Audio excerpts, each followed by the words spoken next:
Democrats live in gargantuan glass houses. They attack President Donald Trump and the Republican Party at every turn for actions and misdeeds the Democratic Party was guilty of when it was in power. Take the current immigration crisis. During the Obama years, millions of people, including drug dealers, sex traffickers, gang members, and other bad hombres, attempted to immigrate to the U.S. illegally. Some families were separated at the border. Unaccompanied children and others were housed in similar detention centers to the ones in use today, with metal cages and all, and even the New York Times has reported that at least a dozen immigrant children detained in the U.S. were placed in the custody of human traffickers while President Obama ran the country. Where was the outrage then?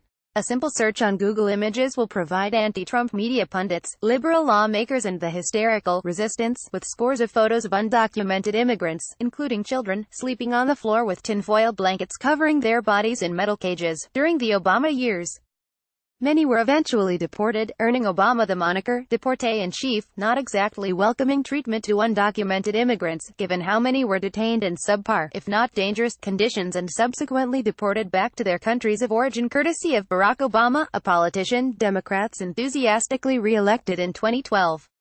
Where was the public outcry back then? Where were the sensational hunger strikes by Hollywood actors and members of the legendary Kennedy clan?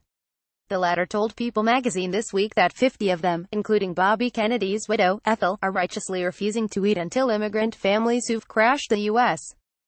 border illegally are no longer separated.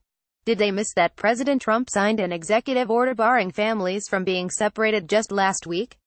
Did they also miss the times when Democratic lawmakers had chances to fix the broken U.S.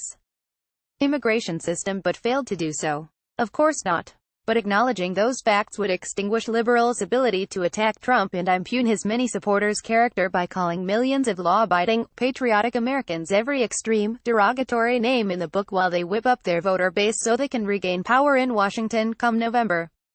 The Obama administration, the Bush administration all separated families, Homeland Security Secretary Kirstjen Nielsen told reporters at the White House earlier this month. They absolutely did. Their rate was less than ours, but they absolutely did do this. This is not new, but again, no outrage back then. To the contrary, Democrats continue to turn a blind eye to American families whose lives have been shattered by MS-13 gang members and other violent undocumented immigrants who've raped or murdered their loved ones, including young Kate Steinle, whose 2015 killer was protected in a sanctuary city liberals continue to vociferously support. Come the midterms, will voters flip power back to Democrats? Given what we know, in a word, no copyright 2018 creators, com.